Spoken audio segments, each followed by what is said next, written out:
Hello, what we do around here every day is highly questionable. This is Izzy Gutierrez. What do you like on the show today, Izzy? LeBron got kicked out of the game? Yes.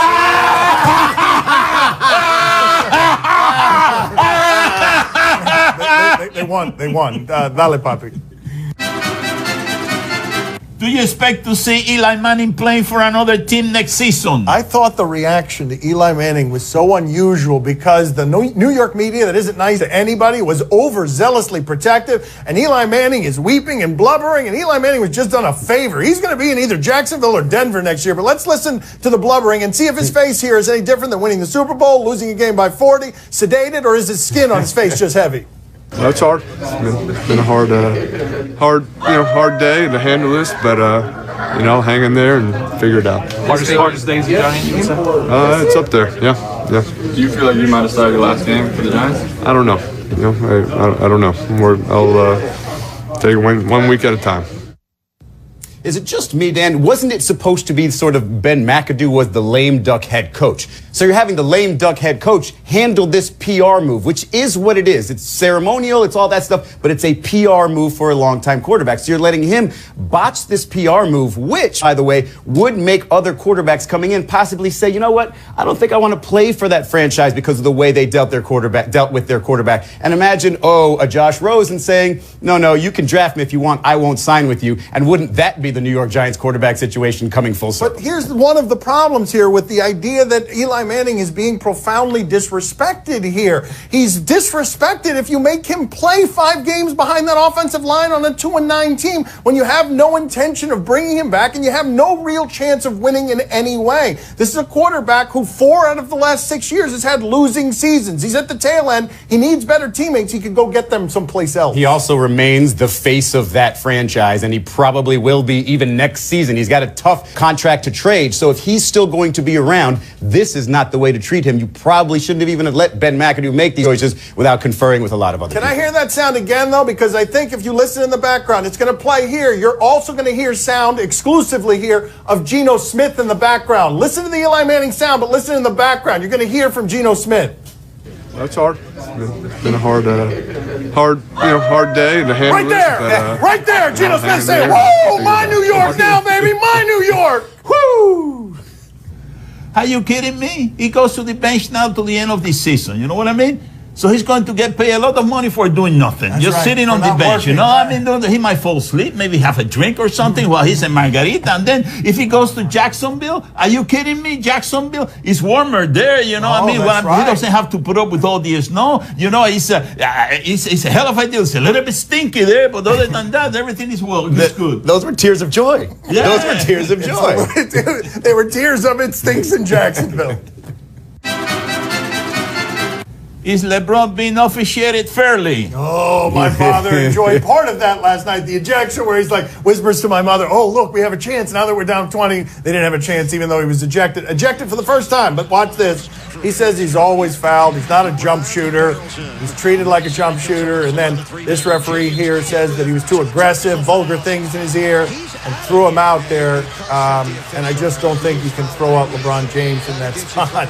But answer the question here, Izzy. Do you think he's being officiated fairly? Because it is hard to officiate him. Well, I think in general, sort of a two-part answer here. I think in general, he's officiated unfairly. I think for the entirety of his career, he's essentially been the Shaquille O'Neal of the perimeter. Guys are like gnats on him. You can't really tell if they're fouling him, but he is getting fouled. He just powers right through them. So I think he has built up so much frustration over his career, and he has to be credited for keeping that under wraps and keeping it mellow, if you will. And I do think that when he yells at officials, he should have a lot more leeway. If you think about the way Draymond Green treats officials, he does what LeBron did once a quarter, and yet he gets the leeway because it's just his personality, it's the way he reacts. So LeBron James being ejected after that act, I think is entirely unfair. Oh, and I kind of forgot my favorite part about this story. If you remember his little beef with Enes Kanter in the past. Well, Enes Kanter saw this and couldn't keep it to himself and decided to tweet this out right here, circling the referee that ejected LeBron, calling him the king of Cleveland. My favorite part might be the hashtag strive for greatness. This Enes Kanter LeBron James beef is essentially Jay-Z versus Soulja Boy. It's a joke, but I love it. I wish that Enes Kanter and his team were better. This would be more fun if Enes Kanter could matter.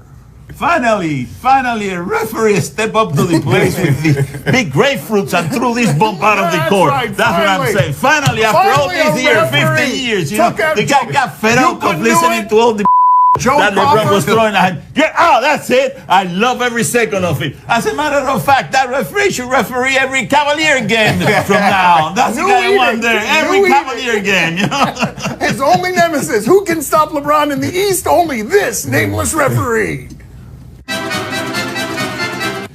Which of the college football playoff teams is most likely to drop out? Most likely, everyone's flawed. Most likely, I'm hoping it's Wisconsin. Why? Because you're just as tired of them and you don't believe in them just like I do. I know, unless you're watching in Wisconsin right now, you're like, no, it's that same damn team. They're going to do that offensive line thing where they hand the ball to somebody 30 times a game. I don't want to watch it. I expect them to get beat by Ohio State. Even if you don't expect them to get beat by Ohio State, you're rooting for them to get beat by Ohio State because nobody wants to see Wisconsin in this Final Four. Yeah, I expect Oklahoma to win. I expect Auburn to win, and I expect Clemson to win. I do not expect Wisconsin to win and hold their spot. But the whole thing about this college football playoff rankings and the Final Four, I just wish they would wait until this week to reveal the first rankings, because think about how exciting you'd be when you look at these and be like, oh my God, Alabama could still get into the Final Four without even playing in the SEC championship game and would cause all this furor. But really, we've already kind of known this was coming the whole time. Greg McElroy said something interesting on the radio yesterday. The playoffs start right now, this week. All of these are play-in games. You all wanted more than 4 teams in this playoff. Well, now you have more than 4 teams because Oklahoma's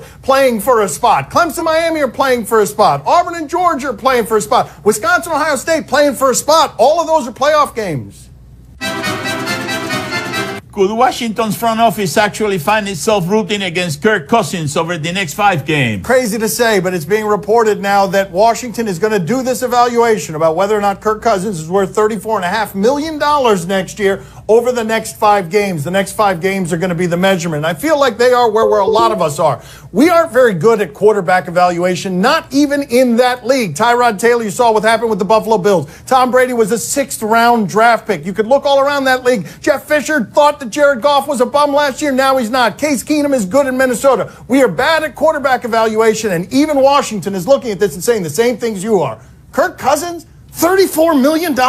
Really? It's not going to be decided in the next 5 games. It's not going to know any better then either. Yeah, it doesn't feel like a great business decision. It feels like they keep botching this when you consider, okay, they paid him $20+ million this year and possibly going to pay him $30+ next year. Potentially, we're going to use these 5 games to sort of evaluate him. Let's look at what he's done already. He's given us enough of a track record to say, yes, he's an above average quarterback. He likes to throw the ball deep. We like that. But the closer he gets to the end zone, the worse he gets. And wins and losses is what it is. He's not taking you far. So I don't know why you're even considering paying him in the $30+ millions by using 5 games as an evaluation. I think we've seen enough to know he's not worth that much money. $35 million a year? That's right.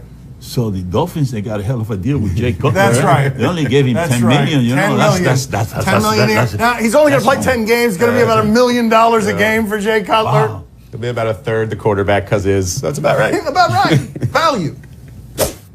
Nearly 25 years ago. Join us at 6. Joining us at the bench today, Cliff Kingsbury. He's the head football coach at Texas Tech. For some reason, hates Izzy Gutierrez. Wouldn't do the interview with him on set, so let's talk to him without Izzy. Is there anything in your childhood that you say, you look back on and you're like, what was I thinking? That was so stupid, it was so dangerous, and I was a complete idiot back then. Any point in your childhood, could be 9 years old, where you're trying something and you find yourself in one of these positions that kids find themselves in. I can't. My dad was a military guy, and he was very, very strict. So we kind of kept it down the middle my entire childhood because we had a great fear of the consequence with him at the other end. Well, how extreme, though? Give me the most extreme example of your father being a disciplinarian. Well, we had a board on top of the refrigerator, and he would, and it was a big board, and obviously back then you would get spanked and take whippings, and he would hit us with it in the rear aggressively anytime we screwed up. And he was a Purple Heart Vietnam vet, and so he didn't mess around. He came right with the corporal punishment, and I'm glad he did. So what was on that board, though? Like transgressions, or what? How did the board work? It was just like, no, it was like a board with a handle where he would paddle us. Yeah, okay. it wasn't You're like talking you about get a board. Okay. No, it wasn't like you get a board cumulative mark. It was one and you were done. It was a board you take, and when we were little, we tried to get to it and get rid of it. We couldn't get to it, and he would enforce it. What's the thing that you did that got the board? The thing that you did that you still remember today that you did wrong that got the worst board beating? Yeah, it actually was a basketball game between my brother and I, and my mom was watching, my dad was watching. It was supposed to be kind of a fun family outing, and we got intense, and I dropped a big F-bomb late in the game. Yeah, and that was a stronger force than normal on that one, because my mom was out there, and we weren't going to do that. Was it right on the court? Yeah, it was right screaming right at my brother, and then that was it. But he went in, got it, and I paid the price. Oh, right on the court you paid the price? Yeah, right on the court? Went in, got it off the fridge, came right out, and that was it. Can you tell us about your brother and competitive fights with your brother? Because I was told that you and he weren't allowed to share a field as kids, right? You weren't allowed to play at the same time? It was bad, and I talked a lot of trash. Younger brother always talks the most trash, and he's a big dude, so he would get after me pretty good. And so our parents kind of said, all right, y'all aren't playing anything against each other, no more sports against each other, because most of the times it end up with me sprinting home and him throwing rocks from a distance, and I'm weaving trying to get home without getting hit. Okay, I want to hear some of these stories, though, because I have these with my brother where I chased him down the street in my underwear with a butter knife. That was like a couple of months ago. You have to have the most memorable story in your childhood was? Yeah, I mean, it was one of those. We had played like home run derby where you hit over the power line. I had beat him, and I was talking a lot of noise, and he got mad and took off and was throwing rocks, and I tried to get into my door and couldn't get it locked quick enough, and he busted it open and beat me up pretty good. And after that, our parents kind of separated us. Oh, so that was the last straw. That was the game changer. If you'd just gotten the lock done, you might still be fighting like that, I'm right? telling you, I have nightmares about not being able to get it locked quick enough. That was like a constant theme, if I get it turned or not. Now, how much bigger than you was he? Like, how were you ever a winner in any of these disputes? No, I was like 0-100 in fights. Toughened me up, I think, as a player, but 0-100, and he's still a lot bigger than I am, and I still would not test him to this day. Didn't you get a letter one time from a woman who sent you a picture and, the news that she had broken up with her man and a bunch of music from the 90s as well? Didn't that happen? She did. She sent a mixtape, and it was like Backstreet, NSYNC, some like Jodeci. I mean, it was unbelievable love songs, and our imaginary relationship was broke up, and that was like the trying to win me back with the mixtape, which I appreciated. And so what did you do? Did you write her back? Did you call? What did you end up doing? I just played along, wrote it back. Like, I loved our relationship, and I still think about you, and I listened to your music, and it was on point, and I appreciate your taste in music. What do you got for him, Puppy? Go ahead. Yeah, you were questioning Jeopardy. I heard that your grandmother was very excited about that. What was that question all about? Oh, you were questioning Jeopardy. Is that right? I think in a roundabout way, it was something about which college coach resembles, and I think it was a Daily Double, an actual picture of Ryan. No, it was me.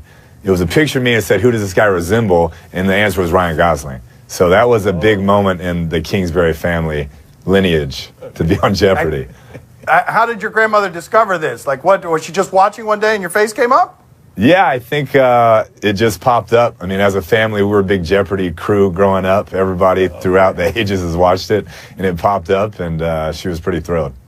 Have you ever once pretended to be Ryan Gosling just for your friends to make them laugh? Ever one time? No, when I'm on the West Coast around Vegas and I have sunglasses on, I can pull it every now and then, but I don't get too deep. It's like a real surface area, and it's really not. We appreciate. I can pull it every now and then, but I don't get too deep. It's like a real surface area, and it's really not. We appreciate. 24 hours, on time, accurate, streamlined. Over 2 million people have turned to Money Mutual. See what all the talk's about. Go to moneymutual.com right now. Money Mutual, at the speed of life. This service is not available in New York or to New York borrowers due to interest rate limits under New York law. And their hotel on beautiful South Beach, Miami. Time to play the game that is riding high on the crypto coaster. Do you question? You give us topics and events and we question them.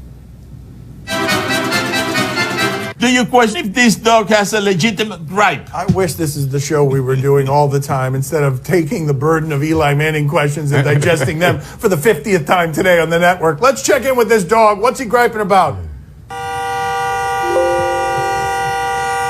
Oh, yeah. Yeah, where are you at? I've been in here a long time. I'd say, come on, man, you gave me just this little sliver of window. That's right. Somebody get over here and feed me, pay attention to me, get me out of here. How do more dogs not recognize and find that horn? Yes. I feel like this should be happening all the time. Yes. He's just sitting there and he's leaning on it.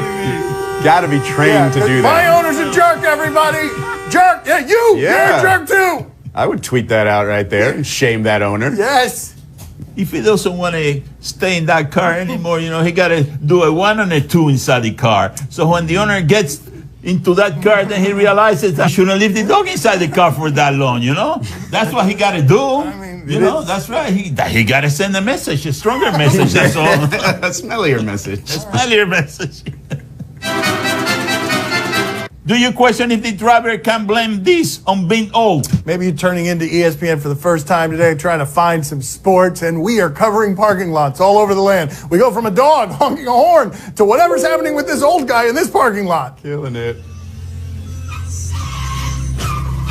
Oh, yeah. This is why I don't want my dad driving for very much longer. And he gets very mad at me. And this is a glimpse into my future. Now, this is a glimpse into my future right here because my stubborn old man, there's no way he's going to stop driving. And so 15 years from now, that's going to be my father. Oh, my God. You guys think I'm kidding. It's one of my greatest fears.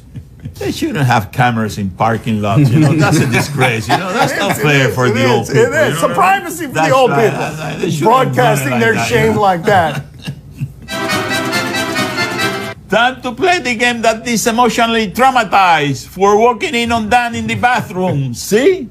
Or no? You're traumatized from walking in. You don't think I would be traumatized by that? You tell us what's on television tonight. We'll tell you if we are intrigued or not. On NBA TV, Warriors and Lakers. Always here for the Warrior games, but let's check in with a previous Laker game. Lakers and Clippers. Lakers are down 5. Lonzo Ball is inbounding the ball. And he's open. There it is. With confidence and grace, Big Baller Brand hits the top of the backboard. Big backboard break. Big backboard brand. Break backboard brand. Izzy, are you intrigued? Yes, I'm intrigued. But here, Steve Kerr, you might be my favorite person in sports. But you got to give me a heads up if you're not going to play Steph Curry and Kevin Durant. Because then crazy things happen like this guy being right about predicting the Kings win. That's so right. I'm going to give you a couple more chances, but just give me a heads up next time. Poppy, are you intrigued? Oh, see, I'm very intrigued. I'm telling you something. Some time ago, not too long ago, LeVar Ball said that his son Lonzo was going to be better than the Steph Curry, that he was better than the Steve Curry. Well, tonight's the night to prove it, I mean, that talk is cheap, buddy. Now, tonight, you got to prove to the entire world that Lonzo is better than Steph. Everybody's waiting for you. Tonight's the night. Ignore that whole video we just showed of you hitting the side of the backboard with a jumper. On the Discovery Channel, Homestead Rescue. Oh, this is a couple, a father and a son here. They're trying to clear a tree. If my father and I tried to clear a tree right now from our home, I mean, it would take the rest of our lives. My father, I mean, that's how he would try to do it. He wouldn't have a utensil. He would just be doing that. Let's see what we've got here. Be really careful.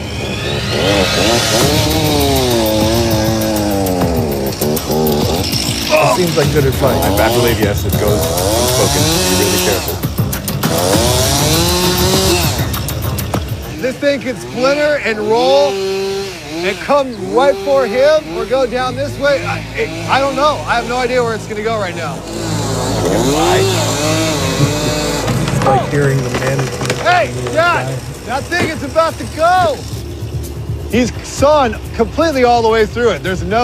It's disconnected completely from the base.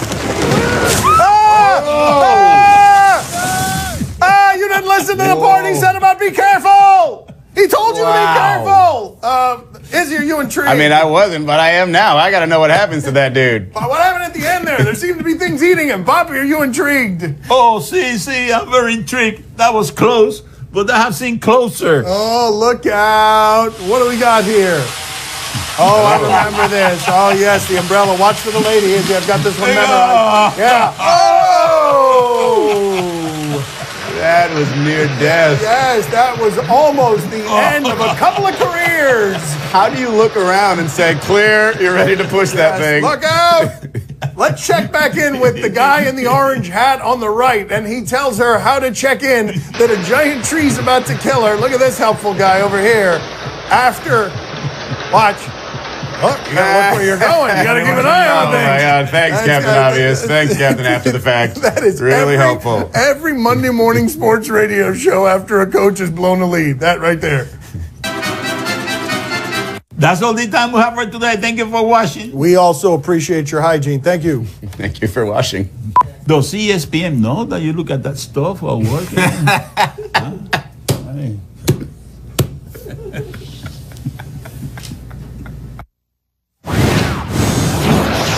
Bill Platt.